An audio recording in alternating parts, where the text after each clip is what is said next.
എടാവേ അവസാനം നമ്മൾ കിന്നക്കോരെത്തി. ആ പോകുന്ന വഴിക്കാണ് കാണുന്നത്. അതിന് തൊട്ട് കിന്നക്കോരയ്ക്ക് തൊട്ട് മുന്നേ നമ്മൾ പോയപ്പോൾ തന്നെ കറക്റ്റ് റോഡിൽ എൻ്റെ ഗൗര കാട്ടുപോത്തെന്നൊക്കെ പറയില്ലേ, ഇതാണ് ഗൗര ഏമൻ്റെ സാധനം.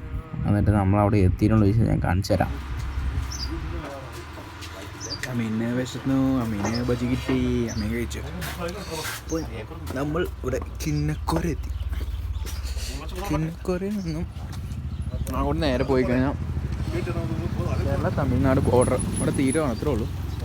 വേറെ പരിപാടിയൊന്നുമില്ല. ഇപ്പോൾ ഫുൾ വില്ലേജ്. കുറച്ച് ആൾക്കാരൊക്കെ തന്നെ അവിടെ താമസിക്കുന്നുള്ളൂ.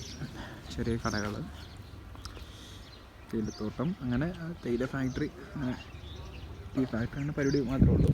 അപ്പം അതുകൊണ്ട് വരുവാണെങ്കിൽ നിങ്ങൾ ഫുഡൊക്കെ ഇവിടെ മെയിനായിട്ടില്ല. ചായ, അങ്ങനെ ഓംലേറ്റ് അങ്ങനെയൊക്കെയാണ് കിട്ടത്തുള്ളൂ. പിന്നെ വരുന്ന വഴികളാണ് മെയിനായിട്ടുള്ളത്. അതായത് ഡസ്റ്റ് പിടിച്ച് ഇവിടെ വ്യൂ പോയിൻ്റ് കാണാൻ, ഇവിടെ എന്തെങ്കിലും പരിപാടി കാണാൻ അങ്ങനെ വരാണെങ്കിൽ കിന്നക്കോരയിലേക്ക് വരേണ്ട ആവശ്യമില്ല. വരുന്ന വഴിക്കുള്ള വ്യൂവും കാര്യങ്ങളും റോഡും പിന്നെ അവിടുത്തെ അറ്റ്മോസ്ഫിയറും കാടൊക്കെയാണ് മെയിനായിട്ട് അവിടെ കാണാനുള്ളൂ. ബാക്കിയെല്ലാം അവിടെ വില്ലേജിലെ ആൾക്കാരും ഉണ്ട്, കുറേ പൂപ്പന്മാരൊക്കെ നിൽക്കണേ, അതൊക്കെയാണ് മെയിനായിട്ടുള്ളത്. പിന്നെ ഇവിടെയൊക്കെ വന്നിട്ട് ഇവിടെ നിലം പാകല്ലേ, മദ്യമോ അങ്ങനെ എന്തെങ്കിലുമൊക്കെ വെച്ച് ഇപ്പോൾ തിരിച്ചു പോകണം. തിരിച്ചു പോയിട്ട്